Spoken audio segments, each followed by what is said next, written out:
প্রথম কথা হচ্ছে জুলাই বিপ্লবের পর এই যে আমরা পরিবর্তনের জন্য সংস্কারের জন্য আলোচনা করছি, এটাই একটা সবচেয়ে বড় সফলতা। আমার জানা মতে কোনো রাজনৈতিক দল অথবা সুশীল সমাজের কেউ সংস্কার চাই না বা সংস্কার ছাড়াই নির্বাচন হয়ে যায় এটা কেউ বলছেন না।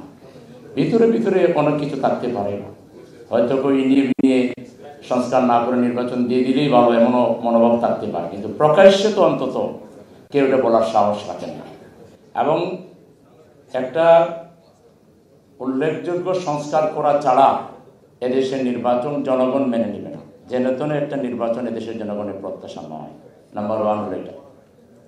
নাম্বার 2 হলো, আমি মনে করি যে সব সংস্কারের আগে রাজনৈতিক দলগুলোর মানসিকতার সংস্কার করা দরকার, চিন্তা চেতনার সংস্কার করা দরকার, তাদের দৃষ্টিভঙ্গির সংস্কার করা দরকার।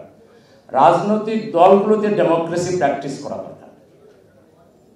এটা ছাড়া রাজনৈতিক দল নিজেরাই একজন আরেকজনের বিরুদ্ধে যেভাবে লেগে থাকে, কথাবার্তা বলে, যেভাবে পারস্পরিক অসম্মান এবং অশ্রদ্ধাবোধের প্রকাশ ঘটায়, এই ধরনের রাজনৈতিক দল দিয়ে পুরো জনগণ সম্মান পাবে, জনগণের অধিকার প্রতিষ্ঠিত হবে, বৈষম্য দূর হবে, ইনসাফ প্রতিষ্ঠিত হবে, এটা আশা করা যায় না। রাজনৈতিক দলের ইনহেরেন্ট সংস্কারটা খুব বেশি দরকার। এই ক্ষেত্রে সুশীল সমাজকে সোচ্চার হওয়া দরকার। এই যে নাগরিক কোয়ালিশনকে প্রয়োজনে এই লাইনে আপনাদেরকে আরো বেশি সেমিনার সিম্পোজিয়াম করা দরকার, যাতে রাজনৈতিক দলগুলোর আরো ম্যাচুরিটি দরকার আছে, এটা আমি মনে করি। কিন্তু নিম্নকক্ষের নির্বাচনের জন্য যে ভোটিং সিস্টেম আছে, একজন ভোট পাইল 1,50,000, আর একজন ভোট পাইল 1,48,000। ওই 1,48,000 ভোটারের তো কোনো প্রতিনিধিত্ব থাকতেছে না।